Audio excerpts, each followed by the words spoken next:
हिमाचल के अयोग्य करार दिए गए 6 विधायकों को सुप्रीम कोर्ट से झटका लगा है, क्योंकि सुप्रीम कोर्ट ने साफ कह दिया है कि हम स्पीकर के आदेश को लागू रखेंगे। हमारे साथ हिमाचल के एडवोकेट जनरल अनूप रतन जी हैं। अनूप, सबसे पहले को आज कोर्ट में क्या हुआ और जो राहत नहीं मिली है 6 बागी विधायकों को, उसके लिए सुप्रीम कोर्ट ने क्या कहा? देखिए, मैं एक एडवोकेट और लीगल उसके हैसियत से आपको ये बताना चाह रहा हूँ, क्योंकि प्रदेश सरकार का इससे पार्टी नहीं है, कोई कंसर्न नहीं है।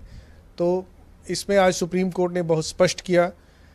जो हमारे 6 बागी विधायक थे, उन्होंने सुप्रीम कोर्ट में स्टे के लिए गुहार लगाई थी कि हमारी सदस्यता को बहाल किया जाए इसी स्टेज पर।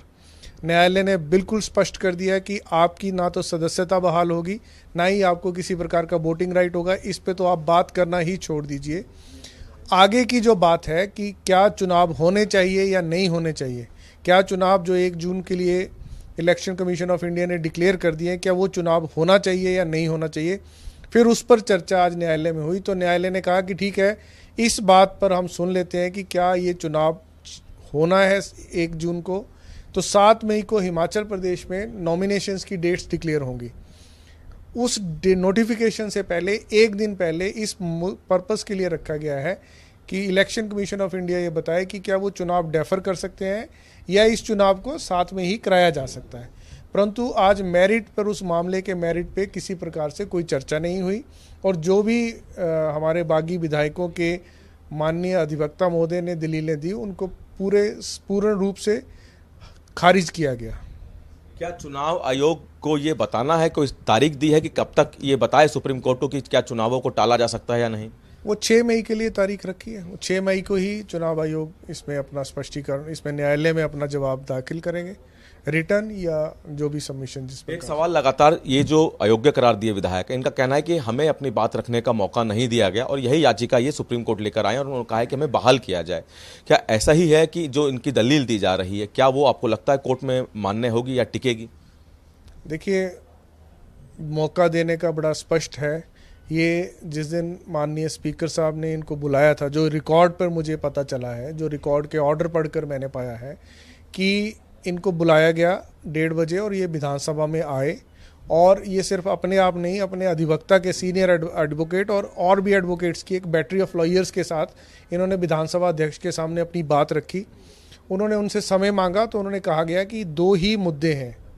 एक तो आपका कंडक्ट कि आपने वोटिंग तो भाजपा के फेवर में कर दी, वो स्पष्ट है, लेकिन अब आप भाजपा विधायकों के साथ ही बैठ उठ रहे हैं, उन्हीं के मकड़ जाल में आप जकड़े हुए हैं।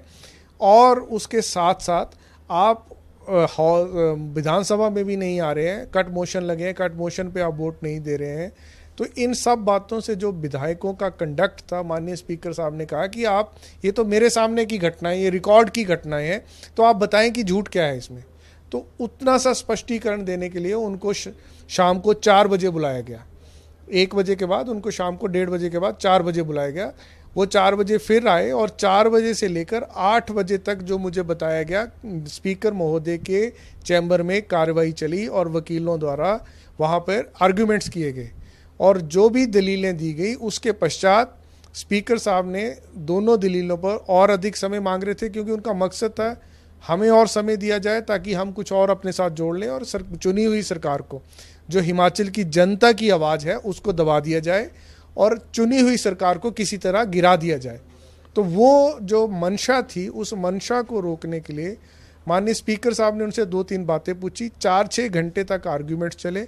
उसके पश्चात अगर वो कहें कि उन्हें समय नहीं दिया गया, तो आप भी मेरी इन बातों से स्पष्ट हो सकते हैं।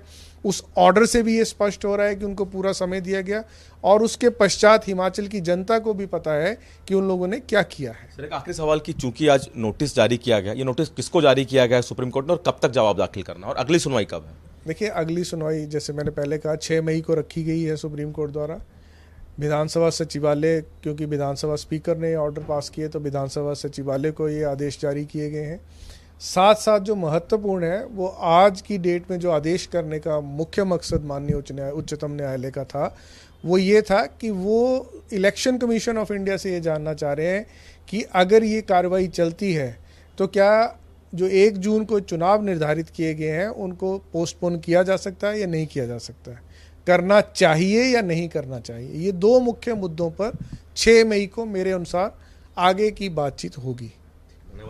तो सुप्रीम कोर्ट में अयोग्य करार दिए गए विधायकों को झटका लगा है। 6 मई को अगली सुनवाई है, जिस दिन विधानसभा सचिवालय भी अपना जवाब रखेगा, साथ ही साथ चुनाव आयोग भी अपना जवाब रखेगा कि क्या जिन 6 सीटों पर उपचुनाव की तारीखों का ऐलान हो गया है, क्या उसको पोस्टपोन किया जा सकता है या फिर नहीं। कैमरामैन राजेश त्रिपाठी के साथ दिल्ली से सूर्य समाचार के लिए विनय सिंह।